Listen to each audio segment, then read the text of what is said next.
Japan is at a turning point. After a year of fragile growth, its economy has slipped back into contraction, and the new prime minister is trying to jumpstart it with a massive $135 billion spending plan. But the country is already the world's most indebted major economy, and with tensions flaring up with its biggest trading partner, China, will Takaichi Sanae's strategy pay off? I'm Divya Gopalan, and you're watching Connected on TaiwanPlus.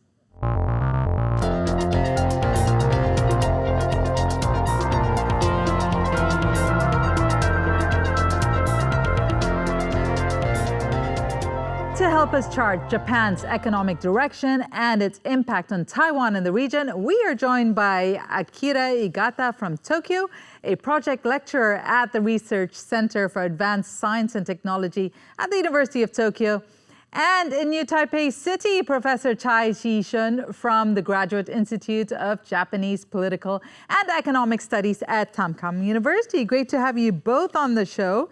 In a nutshell, Akira, how would you describe Japan's economy at this moment? I think Japan is doing great. It's stable. Its economy is slowly but surely growing at about 1% of the GDP. We have some of the inflationary push for sure, but wages are growing. So I think we're doing good. We're in a good shape. Okay, that's a very positive outlook. What's your take, Hsi-Hsun? What do you, from where you're sitting, what does Japan's current economy look like to you? To the Japanese people and to American people, the economy, the meaning is quite different because to the Japanese people, economy means you must have a stable society. And according to the BOJ, Bank of Japan, the Tamkang, English one is also the Tamkang. They are going to improve their economy from the first quarter and the second quarter until the fourth quarter. So I have confidence about the Japanese economy, but I must repeat it. Economics is not only for you to earn money. Economy means you must keep the society to become stable. It means that Japan's number one means Japan's economy support a stable society. Akira, you gave quite a positive outlook for the economy as you defined it, but after 6 quarters of growth, we saw in the third quarter of this year, the economy suddenly contracted. What did that signal to you, or was that just a blip in a growth story? I would say it's a blip. So the new Takaichi administration has recently announced these 17 strategic areas where Japanese government is going to be putting money in. And she has made speeches everywhere saying that now is really the time to invest in Japan. We're being very strategic about which industry we are going to grow. And we are also a very resilient economy as well. As you may know, Japan is known for its economic security policies. And yes, we have seen economic coercion from different countries. We are seeing these fluctuation in economy, but all in all, you have Japanese companies which has created corporate economic security divisions to make sure that they can address these type of geopolitical changes. So once again, I am very optimistic. So I do want to talk about those economic coercions a little later in this discussion. But before we go to that, what would be the impact of the BOJ raising interest rates? About last year, the 0% of the interest rate. About last year, they just raised the interest to the 0.25 and 0.5%. It's going to raise to the 0.75%. That's why they keep the interest rate is quite too low. The too low will keep the Japanese yen is too cheap, and they can export a lot of money. But the import people, they must import the expensive goods. That's why BOJ just a little argument with the Takaichi Sanae government, because the Takaichi Sanae government, they imply don't raise the policy interest too soon. But the BOJ, the chairman is called Ueda. Ueda saying I think it's time, because based on the policy, should be the 2013. At that time, the Prime Minister is called Abe Prime Minister. He just signed an agreement with the BOJ in 2013. We are going to raise the inflation. Inflation at that time is called a deflation, but now they already achieved the target of 2% inflation. That's why BOJ, they say it's time to raise our policy interest. So, Akira, I saw you nodding there. What would be the impact of a BOJ rate rise? Would it really shake the economy, given, as we said, this hasn't been seen in decades? Sure. So it's something new, right? We are always used to deflation, but living in Japan, in Tokyo, I can feel the inflation, right? The ramen shop that I always go to, they have been increasing their prices twice this year. You buy commodities and everything is expensive. So I think the decision here is that even if we decide to raise it, it's not going to impact the Japanese economy that much. All right, let's look beyond Japan and look at Japan's trade balance, which has stayed mostly negative throughout much of 2025. And that's been pretty much the case since 2011. Now, this year also started with a $5 billion US trade gap in January. There was a brief turnaround the following month with nearly $1 billion in surplus. But from March through October, Japan was back in the red. Towards the end of this year, we're expecting the deficit to widen again as companies front load on winter purchases, especially energy. Now, Hsi-Hsun, Japan has definitely had a significant trade deficit for most of it this year, as we mentioned, but we saw that shift somewhat. What is your outlook for Japan's trade, especially given now, and it's been mentioned, the geopolitical tensions we're seeing?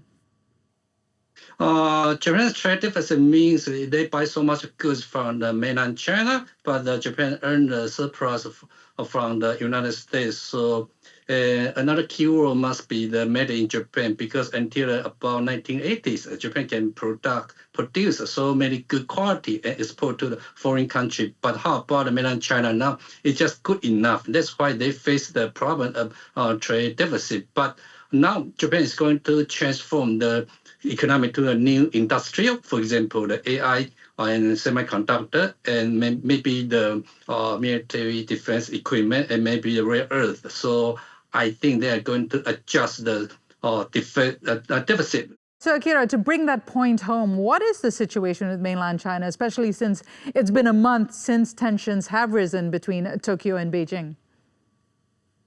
So we have seen a quick acceleration of various pressures, from economic coercion to disinformation to outright military signaling from the Chinese side towards Japan for the last months.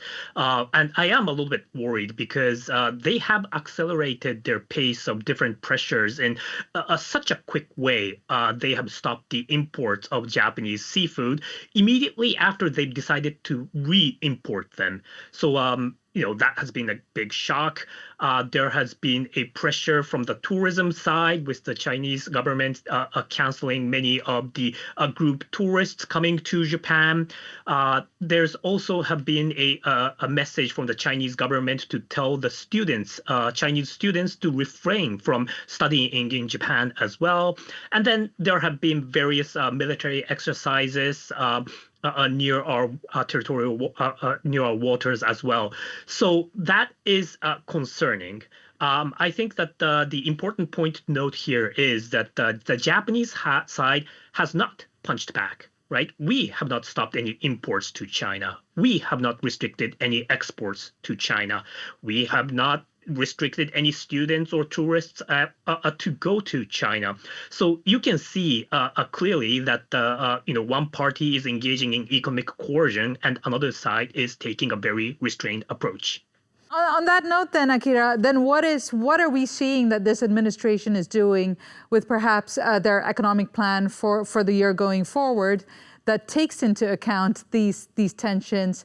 And as Hsi-Hsun was saying, the new economy that has to take into account the new defense industry that is forming.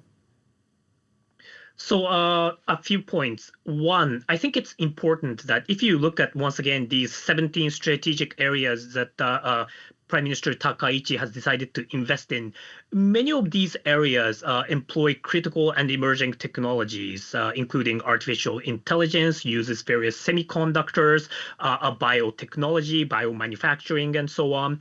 And in this era of economic security, where there are certain trusted partners and there are other partners which engages in economic coercion, it's really important to think about which country to work with. And I believe that many of these strategic areas, Japan is going to engage in international cooperation with many of the like-minded countries. For instance, look at AI and semiconductors. Recently, the Pax Silica has been launched, with the members being the United States, Japan, Australia, South Korea, and I believe a few other countries. But your previous question asked about how do we engage with China here. Well, my answer is that it looks like Japan is going to be working on semiconductor and AI development with like-minded countries, and unfortunately, China is not going to be included in that. Look at, for example, infrastructure, right? Various critical infrastructures are going to be important. Japan will, of course, continue investing in these critical infrastructures, let's say undersea cables, for instance. But for that, countries are looking for, once again, high quality, trusted infrastructure. And in that sense, Japan would be selling mostly to Western countries and not necessarily to China. So once again, this deterioration of relationship between Japan and China has made the Japanese businesses more cognizant about the long-term risks of doing a business with China. And this doesn't mean that there's going to be a complete decoupling between Japan and China, right? That's nonsense. But when the businesses, the CEOs of a company are trying to make a long-term decision about who to partner with on research and development, on investment, and so on, I think they are always going to be thinking about this new China risk. Okay, and we are going to talk a lot more about this and what role Taiwan plays in our next segment. But before we go to that, I want to bring it back home to what is happening in Japan. And very quickly on this $135 billion stimulus package. Now, Hsi-Hsun, they've outlined this new package to get the Japanese people spending. What do you make of that? What are your thoughts on that? How will that impact the economy, and does it go far enough? Because the Takaichi Sanae, she just followed the ex-prime minister Abe. We say the Abe economics to the Takaichi Sanae is called Sanae economics because she just followed the three arrows. But they passed the 18.3 Japanese yen, is 18.3 trillion Japanese yen. To the security of the daily life is 8.9% of trillion. And to the crisis investment, growth investment is 6.4 trillion. To the defense is going to the 1.67 trillion. And their stimulus package is the priority will be the daily life. Because Japanese people, the price for the daily food is too expensive. That's why I will say 18.3 trillion package is for the daily life for the normal people. Right. And Akira, let me get you to wrap up this segment from Tokyo there. Tell us how you feel about this stimulus package and whether you feel like it goes far enough in trying to get the economy or putting some heat into the economy. I think the stimulus package is going to be powerful for sure. I also wanted to note on the defense industry that the professor has been mentioning about. So as many of you may know, the Japanese government has been looking to double the spending for our defenses since 4 years ago, and we have been incrementally increasing our defense spending. And this would definitely stimulate the economy, right? The defense industry in Japan has not been that strong in the past. Now, because of, once again, these new geopolitical risks, I think companies and the Japanese people understand that we need to do more in this area. In the past, the only international cooperation we had was between Japan and US. Now you have GCAP, a next generation fighter jet cooperation, research and development between Japan, UK, and Italy. The new Takaichi administration is now thinking about creating a new national security strategy, which would probably allow for increased cooperation on defense industry, further cooperation on defense industries with other countries. So, I really think that this defense industry investment is going to be a huge boost to the Japanese economy as well.